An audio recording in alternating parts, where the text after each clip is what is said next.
人类社会最古老的两个职业，刺客和风俗女。作为风俗女，她们出卖自己的身体、尊严、人生。但在奥地利导演米歇尔·格拉沃格执导的纪录片，他将这部纪录片定名为《风俗女的荣耀》。这部纪录片用白描的方式记录着这些女性的生活，她没有批评，也没有审判，只是节奏缓慢地拍摄着她们的生活，或者平静，或者挣扎。这些社会底层的姑娘们的日常生活，仅仅只是被记录下来，就让观看者或多或少感觉到了不适。但正是这样一部纪录片，成为了格拉沃格全球化纪录片3部曲的高潮。它入围第68届威尼斯电影节地平线单元，斩获评审团大奖，在外网获得8.9的高分。这部纪录片的镜头走过了很有代表的3个地方：泰国的曼谷、孟加拉的弗利德波尔、墨西哥的雷诺萨。这些地方的女孩从出身到习惯到性格都截然不同，却在生活的压力下进入了同一条道路。本期影片，猫爷就带着大家一起去了解这些女孩身上发生的故事。大家好，欢迎来到猫眼观察室，在这里，猫爷收集了天下最新的奇闻趣事，带您进入闻所未闻的奇异世界。点赞、订阅加小铃铛，精彩内容不容错过。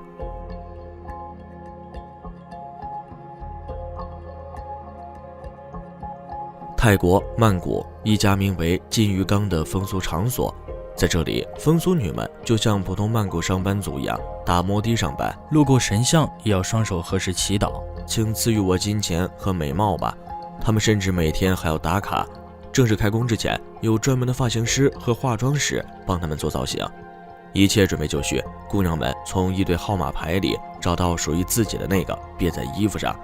在这里没有名字，有的只是243、210、280号。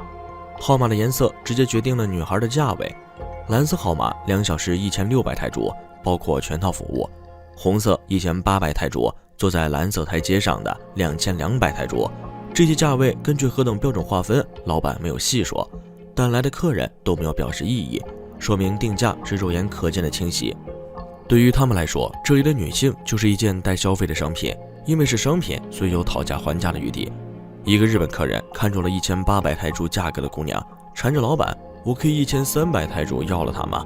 老板委婉地表示：“您也同情一下这些小姑娘吧。”尽管在日本买春要花10倍于这里的价格，但他仍然不依不饶：“谁来同情我呢？我还得买吃的。”来这里工作的女孩都有一个掘金梦，她们梦想发财，向往成功的、有钱的活法。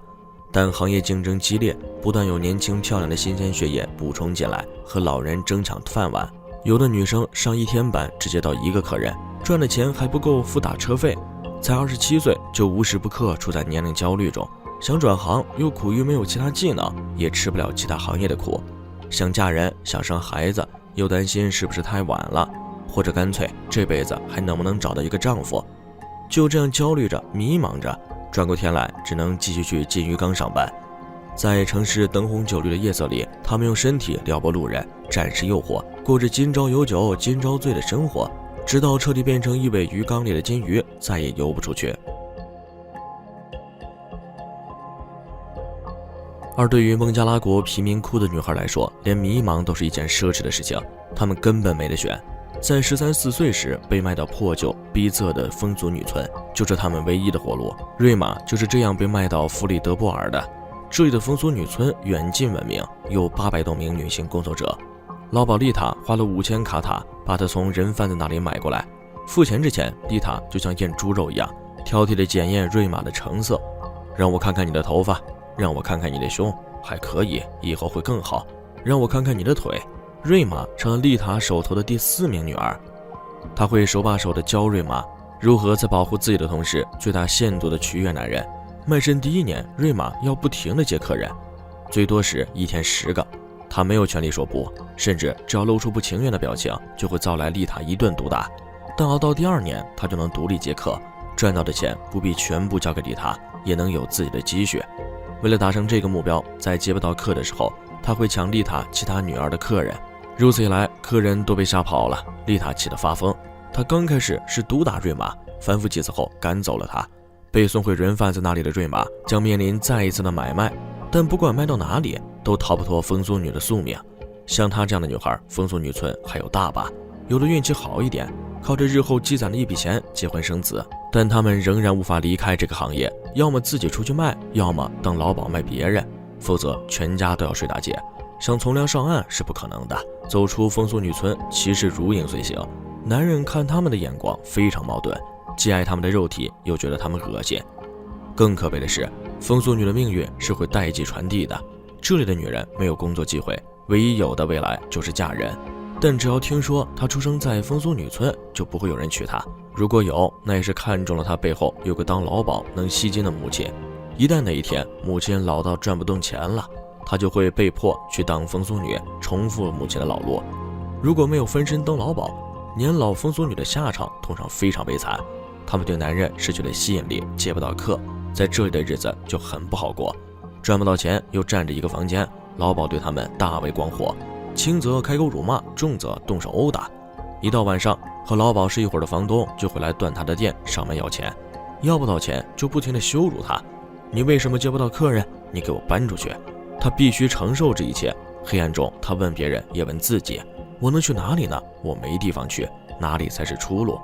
为什么我们要如此痛苦地活着？我们女人就没有别的路可走吗？这样的问题，风俗女村的女人每一天都要问自己。而墨西哥的女性则要彪悍了许多。在这个被违禁品和黑帮控制的国家，随时随地都可能被死亡的阴影笼罩，她们拒绝苦衷。在破破烂烂的房子下面站街的风俗女，穿着性感的短裙，站在他们自己写着编号的房门前，招揽着来来往往的客人。200比索，也就是100元，就可以做全套服务。条件好一点的风俗女能够要价到500比索，也就是240元。男人一边咒骂他们，一边摇下车窗，踩下刹车，和他们商讨着价格。他们也已经丢弃了自己的羞耻心，甚至说服自己喜欢这样的生活。一个已经退休的风俗女说，来这里的人很少有人在乎他们的感受，大多都很粗暴，而她也会直截了当地露出胸，勾引那些男人速战速决。在巅峰时期，她每天都会接待40个客人，他们不会以此为耻，客人也不会，这已经成为了这里的规则。甚至有客人会带着自己15岁的儿子前来告别第一次。风俗女温柔对待他，他的父亲特别感谢他。后来那个男孩还经常会带着朋友过来，感谢那个小姐让他成为了真正的男人。他们面对镜头毫不在意地裸露自己的躯体，甚至私密部位，似乎百无禁忌。在这个纪录片中，墨西哥的这个姑娘直接让镜头记录了她接客的全过程。在道别的时候，这个男人问她：你还没有告诉我你的名字？姑娘则回答：我们是不会告诉别人名字的，而他们唯一的准则就是不要爱上客人。曾经有一个客人对姑娘说：我爱上了你，我愿意为了你做一切一个男人可以做的事情。那个客人为她做了减肥手术，但她最后还是拒绝了他。他说：我不能做一个虚伪的人，我不想欺骗任何人，我不能假装爱你。在采访那个每天接客40人的退休风俗女时，她静静地说了一段独白：晚上我们相互告别，谁知道这一别会是多久？兴许一别就是一辈子。我们要记住，曾经我们是彼此的谁？我们要记得，我们曾经相爱。我们知道，我们只是模糊的熟人。如果我们再次见到彼此，在夜晚昏黄的街灯下，你会加快你的脚步，我会转向街的另一边，然后装作我并没有看到你。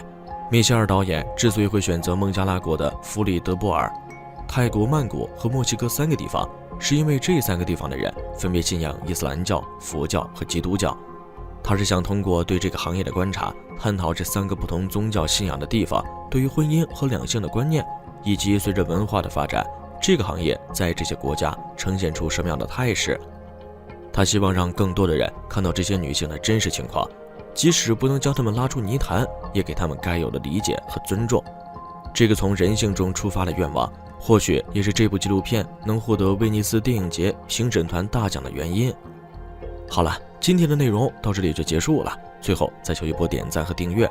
如果你喜欢我的影片，千万别忘了按下小铃铛，这样才不会错过接下来的精彩影片哦。我们下期节目不见不散。